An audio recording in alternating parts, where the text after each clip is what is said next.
Friends, अपन 11th class के अंदर जो वर्क पावर और एनर्जी वाली जो टर्म्स है उसकी एक यूनिट दे रखी है। उसको अपन आज डिस्कस करेंगे कि उसमें क्या क्या होता है। अपन कंसेप्ट को समझेंगे। आगे अगर न्यूमेरिकल की जरूरत पड़ी तो मैं आगे वाले वीडियो में आपको न्यूमेरिकल दे दूंगा हर यूनिट के। लेकिन अपन पहले सबसे पहले कंसेप्ट को देखना, अपन को कंसेप्ट होता क्या है।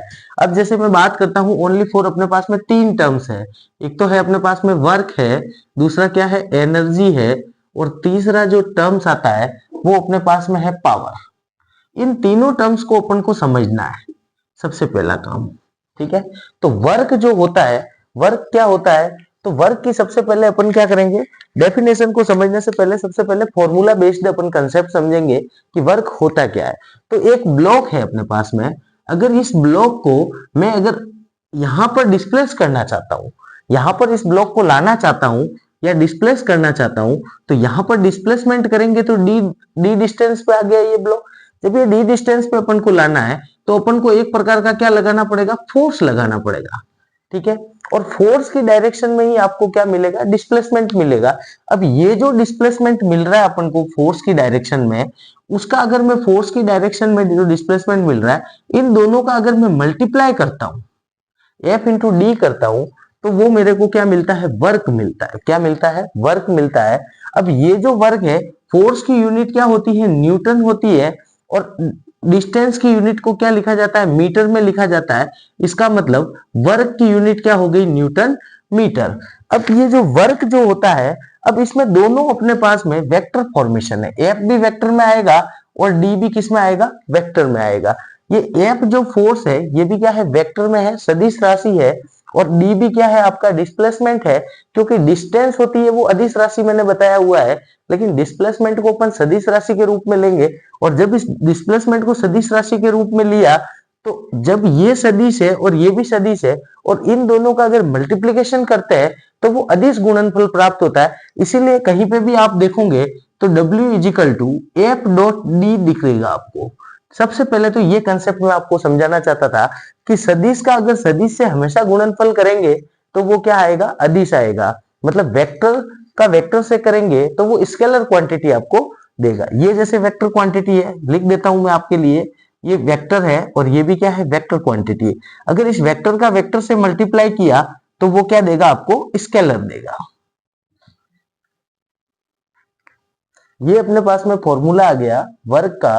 वर्क का फॉर्मूला तो आ गया। अब इस फॉर्मूले से अपन क्या बना सकते हैं, डेफिनेशन बना सकते हैं। क्या बना सकते हैं, डेफिनेशन बना सकते हैं कि अगर किसी भी वस्तु पे अपन जो फोर्स लगाएंगे और उस फोर्स की डायरेक्शन में अगर वो वस्तु कुछ ना कुछ डिस्प्लेसमेंट हो जाती है तो उसको अपन क्या कहते हैं, वर्क कहते हैं। जैसे ऐसा नहीं हो सकता कि दीवार जो स्थिर होगी, अगर उसके ऊपर अपन कितना भी फोर्स अप्लाई करें तो क्या दीवार खिसक सकती है, क्या नहीं खिसक सकती। तो वहां पे आपका वर्क डन क्या हो जाएगा, जीरो हो जाएगा।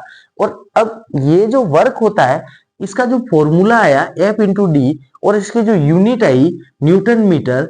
अब एक बात करते हैं अपन एनर्जी को लेते हैं। ठीक है, जो एनर्जी की जो यूनिट आती है वो भी किस में आती है, जूल में आती है। क्योंकि एनर्जी का लॉ जो है वो किसने दिया था, जूल ने दिया था। ऊर्जा का नियम जिसको कहते हैं, ऊर्जा का नियम जूल ने दिया। इसीलिए इसकी यूनिट को अपन जे से लिखते हैं। और जो जूल होती है, कार्य भी एक प्रकार की क्या है, ऊर्जा ही है। कार्य को भी अपन क्या कहेंगे, ऊर्जा कहेंगे। एक प्रकार की ये भी क्या है, ऊर्जा है। अब ये जैसे ऊर्जा के रूप में अगर इसकी भौतिक जो राशि है, ये क्या करता है, अपन भौतिक अवधारणा है, ये क्या है, भौतिक अवधारणा है। और इसको क्या कहते हैं, मौलिक अवधारणा भी कहा जाता है फिजिक्स में, मौलिक अवधारणा। अवधारणा। अब जो ये जूल में लिखा जाता है, इसका मतलब न्यूटन मीटर किसकी यूनिट हो गई, जो भी एनर्जी की भी यूनिट कह सकते हैं, वर्क की भी यूनिट कह सकते हैं। इतना ही अपन को समझना है। और अदिश गुणनफल क्यों होता है, स्केलर स्केलर प्रोडक्ट क्यों होता है, क्योंकि अपन को पता है कि दोनों वेक्टर है। और वेक्टर होके भी जो फोर्सेज है वो किसके, फोर्सेज जो डायरेक्शन में लग रहा है वो डिस्प्लेसमेंट की डायरेक्शन और फोर्स की डायरेक्शन हमेशा सेम रहेगी। अगर ऑपोजिट में अगर फोर्स लगेगा तो वो वस्तु वहां जाएगी, ऑपोजिट डायरेक्शन में जाएगी। इसीलिए वस्तु की डायरेक्शन और फोर्स की डायरेक्शन है वो सेम होने के कारण उसको क्या कहेंगे, अपन स्केलर प्रोडक्ट कहेंगे। और उसको डॉट प्रोडक्ट के रूप में लिखा जाएगा। तो ये तो हो गई वर्क की फॉर्मुलेशन वाली डेफिनेशन। अब अपन नॉर्मल वे में बात करें तो मैंने आपको हिंदी में इसकी परिभाषा बता दी कि कोई सा भी ऑब्जेक्ट है, अगर उसके ऊपर फोर्स अप्लाई हो रहा है और वो फोर्स अप्लाई होने के कारण वो ऑब्जेक्ट कहीं दूसरी जगह शिफ्टिंग कर जा रहा है, जैसे आप हो, अगर आपके ऊपर भी किसी ने फोर्स लगा दिया, अगर पेरेंट्स अगर फोर्स लगाते हैं तभी आप पढ़ाई कर पाते हो, ठीक है, आप आपकी ऊंचाइयों को छू लेते हो, तो वहां पे किसी भी प्रकार की, जिस प्रकार से किसी कोई डायरेक्शन नहीं होती है, उसी प्रकार से कार्य की किसी भी प्रकार की कोई डायरेक्शन अपन नहीं लेते हैं। अब बात करता हूं मैं जब एनर्जी की, तो एनर्जी बहुत टाइप की होती है। जैसे मैं बात करता हूं, आपको तीन टाइप तो आपको मैं बता देता हूं। एक तो होती है काइनेटिक एनर्जी, काइनेटिक एनर्जी। एक होती है आपकी पोटेंशियल एनर्जी,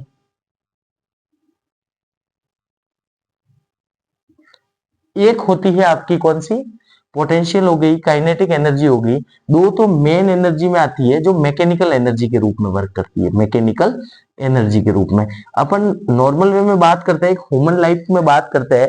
मेरे को क्या है, मेन मकसद मेरा ये है कि जो भी बच्चे जो 11th क्लास के बच्चे हैं या नीट पीएमटी की जो बच्चे तैयारी कर रहे हैं, उनको क्या बेसिक कंसेप्ट सिखाना चाहता हूँ। बेसिक कंसेप्ट ये है कि काइनेटिक एनर्जी और पोटेंशियल एनर्जी आता सबको है। आप हर एक वीडियो देखोगे, आपको हर जगह पे आपको मिल जाएगा कि काइनेटिक एनर्जी की क्या डेफिनेशन होती है, पोटेंशियल एनर्जी की क्या डेफिनेशन होती है।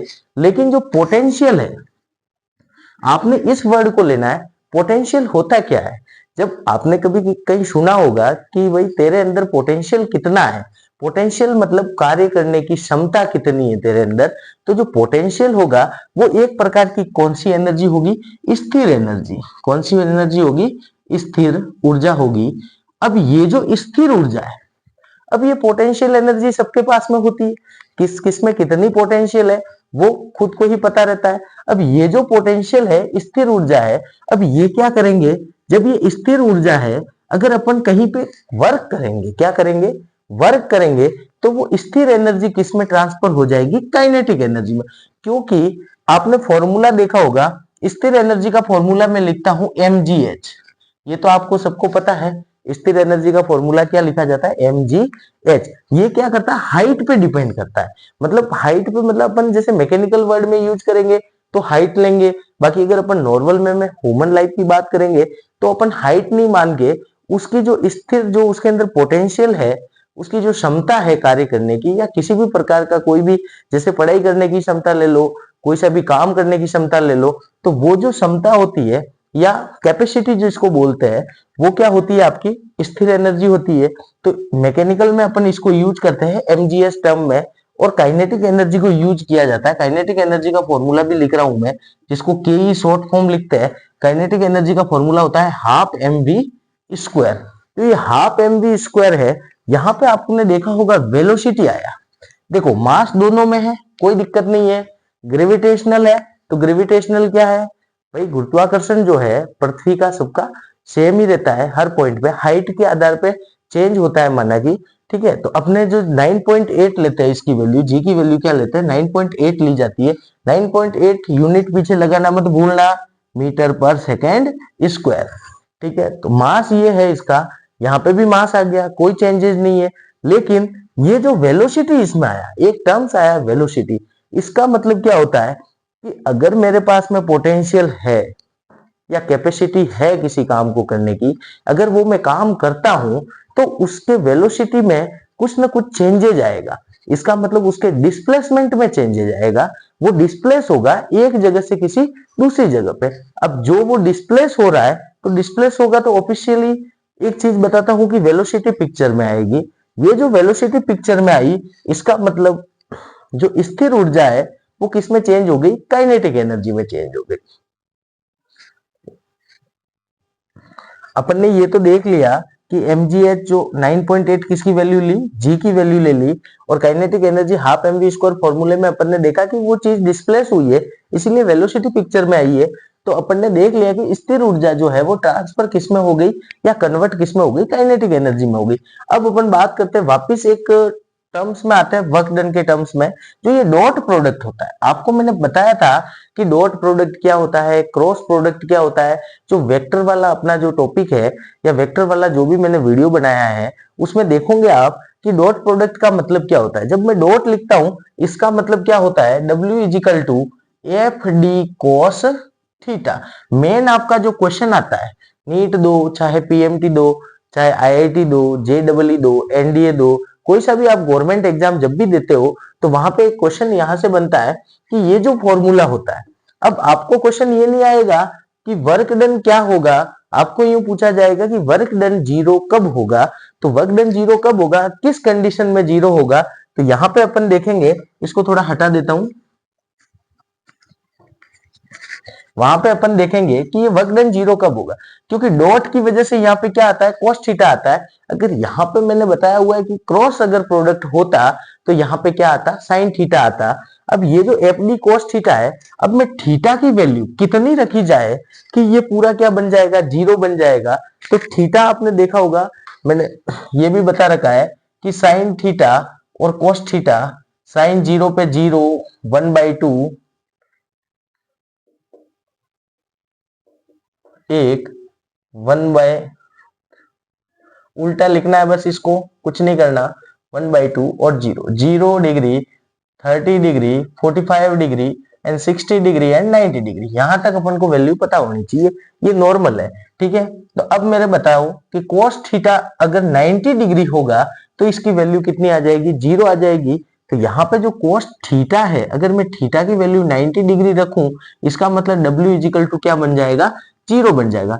थीटा 90 हुआ, इसका मतलब क्या हुआ कि फोर्स अगर आपका, ये ब्लॉक है आपका, कोई सा भी ब्लॉक ले लिया, अगर आपका फोर्स और डिस्प्लेसमेंट, कभी ऐसा होता है क्या, पॉसिबल है क्या कि आप अगर ऐसे फोर्स लगा रहे हो इसके ऊपर, जैसे यहाँ पे एफ लगा रहे हो और वस्तु कैसे जा रही है, इस डायरेक्शन में जा रही है, वाई डायरेक्शन में फोर्स लगा रहे हो और वस्तु है या ऑब्जेक्ट है वो एक्स डायरेक्शन में जा रहा है, ऐसा कभी होता है क्या, नहीं हो सकता, पॉसिबल ही नहीं है, क्योंकि दोनों क्या है, एक दूसरे के परपेंडिकुलर है। अगर ऐसा हो गया तो यहाँ पे वर्क डन आ जाएगा, और अगर ऐसा नहीं होता है, क्योंकि इन दोनों के बीच का एंगल कितना है, 90 डिग्री है, जब 90 डिग्री एंगल होगा, इसका मतलब आपका क्या होगा, वर्क जीरो हो जाएगा, वर्क क्या हो जाएगा, जीरो हो जाएगा। दूसरी कंडीशन, फर्स्ट कंडीशन आपने समझ ली, सेकंड कंडीशन क्या कहती है, या तो उसका जो फोर्स जो लग रहा है वो क्या होना चाहिए, जीरो होना चाहिए। अपने पास में दो है, टर्म्स दो है, या तो एफ को जीरो करेंगे या डी को जीरो करेंगे, तब भी आपका क्या हो जाएगा, वर्क डन क्या आ जाएगा, जीरो आ जाएगा। ये बहुत ही मेन क्वेश्चन है जो हर बार पूछते हैं, कहीं न कहीं इसका ऑब्जेक्टिव क्वेश्चन आता ही आता है कि वर्क डन आपका जीरो कब होगा, कितने एंगल पे होगा, थीटा कितना होगा तब वो जीरो होगा। तो 90 डिग्री पे जीरो होगा, फोर्स अगर जीरो है देन वर्क डन क्या हो जाएगा, जीरो हो जाएगा। अगर डिस्प्लेसमेंट आपका जीरो है, डिस्प्लेसमेंट आपका अगर जीरो है तो वर्क डन क्या हो जाएगा, जीरो हो जाएगा।